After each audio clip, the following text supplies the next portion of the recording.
গঙ্গায় মাছ ধরতে গিয়ে নিখোঁজ হয়ে যাওয়া বৃদ্ধর দেহ উদ্ধার হলো মঙ্গলবার।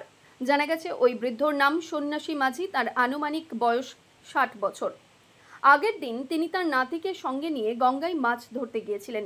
নদিয়ার শান্তিপুর ব্লকের হরিপুর অঞ্চলের চাঁদকুড়ি লিচুতলা পাড়া এলাকার বাসিন্দা সন্ন্যাসী মাঝি। তিনি তার নাতিকে সঙ্গে নিয়ে মাছ ধরতে গিয়েছিলেন, তবে শারীরিক অসুস্থতার কারণে তিনি মাছ ধরতে গিয়ে অসাবধানে পড়ে যান নৌকা থেকে নদীতে। এরপরেই তাকে আর খুঁজে পাওয়া যায়নি। ঘটনাস্থলে বিপর্যয় মোকাবিলা টিমের সদস্যরা এসে অনেক খোঁজাখুঁজি করেন। অবশেষে মঙ্গলবার ওই বৃদ্ধর দেহ উদ্ধার করা হলো। না, আমরা দেখতে পাইনি। এই কাল্লারই একটা লোক দেখেছিল, তা আমরা গিয়ে নিয়ে আসলাম, নৌকা চালিয়ে গেলাম, গিয়ে নিয়ে আসলাম এই জায়গায়।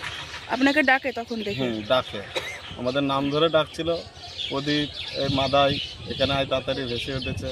তো আমরা গেলাম, যেতে যেতে অনেকটা সত্যি চলে গেল, আমরা নিয়ে আসলাম। কালকে যেখানে ডুবে গেছিল তার থেকে কতটা দূরে পাওয়া যায়? 200 হাত দূরে, 200 হাত মতো দূরে। এখন কোন থানার পুলিশের আন্ডারে থাকবে? এখন কাল্লা থানা পুলিশের। ব্যুরো রিপোর্ট, সংবাদ আজকে নিউজ।